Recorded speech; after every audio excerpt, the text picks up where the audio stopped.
andita Saikiar এটা নতুন update লৈ আজি মই মাজত উপস্থিত হৈছোহি। তেওঁৰ এতিয়া বৰ্তমান অৱস্থা কেনেকুৱা ধৰণৰ সংকটজনক অৱস্থাত নে সংকটৰ পৰা মুক্ত এই বিষয়ে সকলোবিলাক কম আৰু ডক্টৰৰ ভাষ্যও জনাম।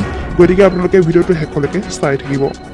চিকিৎসকৰ ভাষ্য অনুসৰি জানিবলৈ পোৱা গৈছে যে ধেমাজি নন্দিতা Saikiar অৱস্থা অতি সংকটজনক।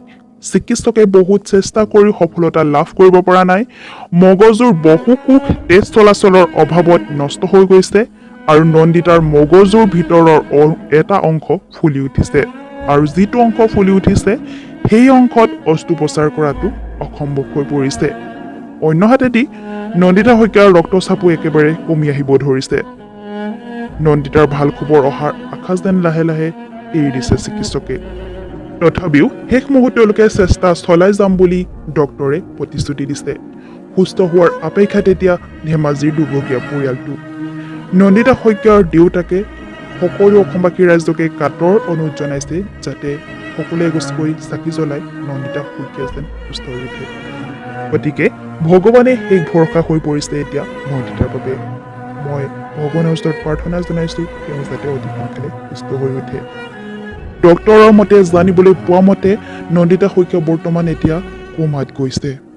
তেওঁ সুস্থ হ'বনে নাই সেইটো হয়তো ভগৱানে ভৰসা। আহকচোন আমি ডক্টৰৰ ভাষ্য শুনি লওঁ।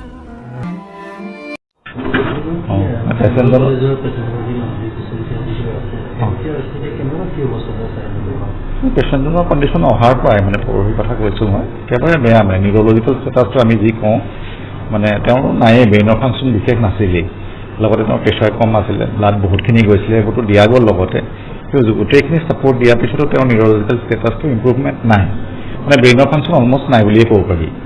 আৰু সেইটো ক্ষেত্ৰত মানে কিমান বস্তু ৰিকভাৰী হয় আচলতে মেক্সিমাম দুদিন আমি চাওঁ আৰু কিন্তু দিয়াৰ পিছতো এতিয়া নতুনকৈ দেখোন একো ডেভেলপমেণ্ট নাই, ভালৰ ফালে অহা নাই। আৰু স্কেনখনৰ পজিশ্যনটো এনেকুৱা বেয়া য'ত মানে চাৰ্জাৰী তাৰ্জাৰী নালাগে, ব্ৰেইনটো ফুলি গৈছে আৰু বহুতখিনি জেগা মানে তেজ চলাচল নহয় মৰি যোৱা নিচিনা হৈছে। সেইটো হিচাপত মানে ক'বলৈ গ'লে এনেই যদিও আমি 48 ঘণ্টা চাওঁ তথাপিও মানে আমি এটা গম পাওঁ মানে যে লাভ নহ'ব বা নহ'ব। সেইটো হিচাপত চাবলৈ গ'লে আমি কণ্টিনিউ কৰিছোঁ কিন্তু আশাটো কমিয়ে আছে মানে। আৰু তেওঁলোকে প্ৰেছাৰ ষ্টেপবোৰ কমিবলৈ লৈছে লাহেকৈ আজিৰ পৰা। দৰৱত যদিও আমি ছাপৰ্টটো দি আছোঁ কিন্তু মেইনটেইন কৰিব পৰা নাই, দৰৱৰ ৰিকুৱাৰমেণ্টবোৰ বাঢ়ি গৈছে লাহে লাহে।